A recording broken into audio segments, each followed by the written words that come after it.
way that they live instinctually really influenced the writing of this time period. What you'll track throughout the text are these two categories here: Chopin's use of symbolism and the way that she builds themes. The book is dripping with symbolism in all of these categories here on your left, which then work to build these themes on your right. So what I always have students study is what the text presents about society.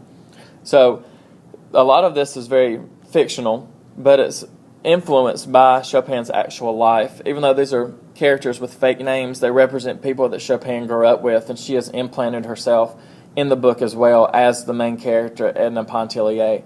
So when a student always says, why do we have to read this? I try to answer that question for you by teaching you this up front. This is why we read these books. Why is something from 1899 still taught today in the 2000s? Why is it still relevant? So as you track these symbols and these themes, you'll see that even though that seems like a very long time ago, there are still similar issues in society today. And the way that we have changed has been partly because of this book and writing by authors such as Chopin.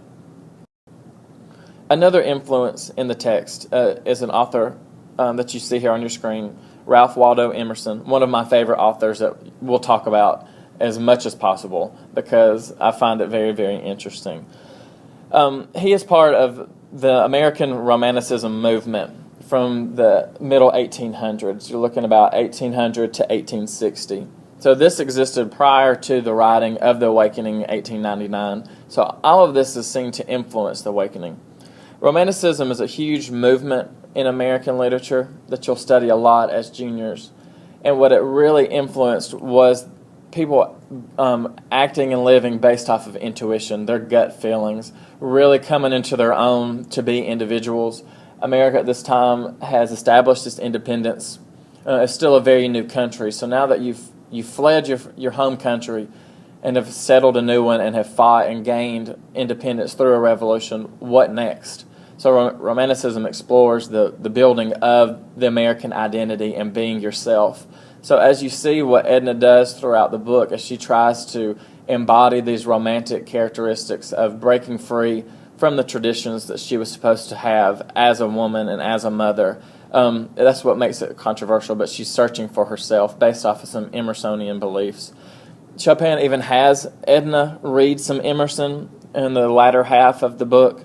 And when we get to that part too, we'll pause and we'll read some Emerson to see exactly what Edna read and how we interpret it, and then see how Edna interprets it based then on what she then responds and does throughout the rest of the book.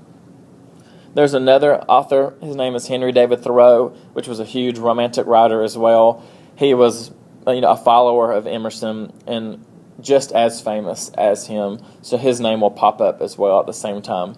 So as I teach you about these romantic characteristics and these different key terms for it, I want you to discover these parallels between these characteristics that are very alive today. We are a very independent generation, yours in particular. So how do you uphold these romantic philosophies just like Edna does based on how Emerson himself founded them? Here are the key points from this lecture. The importance of knowing Kate Chopin's background and how that then permeates into the book through her voice. How she shows death all around her growing up. How she shows that she was raised around strong, smart, independent women. So look at how the characters around her discuss death, if death is present or symbolized. How the different women that you meet either resemble or not resemble the strength that Chopin saw in her life. Look at what she's saying about society, this social criticism. What is she saying about the society in which she is setting and living in? And why is that important? You're going to track these symbols and motifs. Motif is a recurring idea or something that recurs over and over and over.